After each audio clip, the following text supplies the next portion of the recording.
नमस्कार दोस्तों, जय हिंद जय भारत। आप सभी कैसे हैं? सही हैं, सही होना चाहिए। तो दोस्तों, अगले वीडियो में आपने देखा होगा, सुना होगा कि हमने रीत को बताया और गुण को बताया, रस को बताया, किस रस में किस गुण को प्रयुक्त किया जाता है, किस रीत में किस गुण का समावेश होता है, ये भी बताया। अब आपको हम बताएंगे वृत्ति।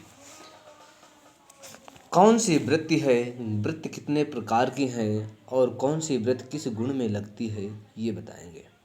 ठीक है, तब ध्यान से सुनते रहें, पूरा वीडियो ज़रूर देखें। हाँ, वीडियो को लाइक और शेयर करना ना भूलें। खुद पढ़ें और औरों को पढ़ाएं। हमारा यही उद्देश्य है कि खुद पढ़ें, औरों को पढ़ाएं। हम कहते हैं हमारे इस हिंदुस्तान में, पूरे भारत में कोई भी व्यक्ति अनपढ़ ना रह जाए, कोई भी व्यक्ति अनपढ़ ना रह जाए। सब कोई पढ़े, सब कोई आगे बढ़े, सब पढ़ें और सब बढ़ें, कोई पीछे ना रह जाए। तो सब कोई पढ़े, खुद पढ़े और औरों तक ये वीडियो को भेजे, सब कोई जाने। तो हम बताते हैं कि वृत्ति कितने प्रकार की होती है, ठीक, और कौन सी वृत्ति किस गुण में लगती है और कौन सी वृत्ति किस रस में लगती है, ये आपको बताएंगे। तो आप वीडियो को शुरू से अंत तक देखते रहें, ठीक। तो हम लिखते हैं वृत्ति। वृत्ति कितने प्रकार की होती हैं? वृत्ति तो 3 प्रकार की होती हैं।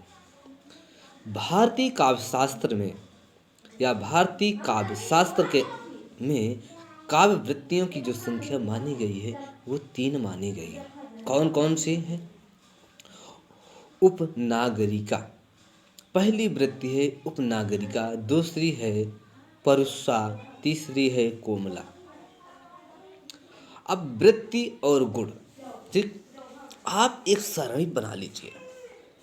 एक तरफ वृत्ति लिख लीजिए, एक तरफ गुण लिख दीजिए।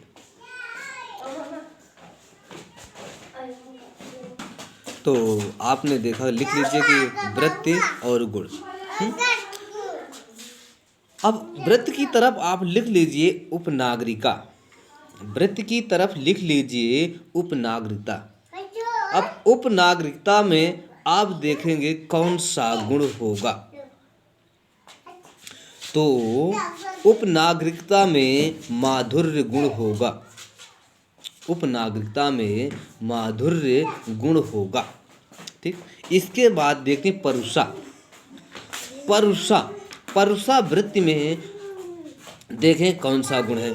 परुषा वृत्ति में ओज गुण लिख लीजिए। परुषा वृत्ति में ओज गुण लिख लीजिए। इसके बाद कोमला वृत्ति, कोमला वृत्ति है, कोमला वृत्ति में प्रसाद गुण, ठीक। 3 गुण हैं और 3 क्या है, वृत्ति है। लेकिन रस तो ज्यादा है भाई, रस तो ज्यादा है। जब 3 गुण हैं और 3 वृत्ति हैं तो आप सबको देख लीजिए कि उपनागरिकता में माधुर्य गुण, परुषा में ओज गुण है, कोमला में प्रसाद गुण। ये 3 है तो तीनों सीरियल याद कर लीजिए, सीरियल से लिख लीजिए, ठीक। इसके बाद रस ज्यादा है, तो जब रस ज्यादा है तो भाई एक वृत्ति कई रसों में लगेगी। एक वृत्ति जिस प्रकार एक गुण कई रसों में लगता है, उसी प्रकार एक वृत्ति कई रसों में लगेगी।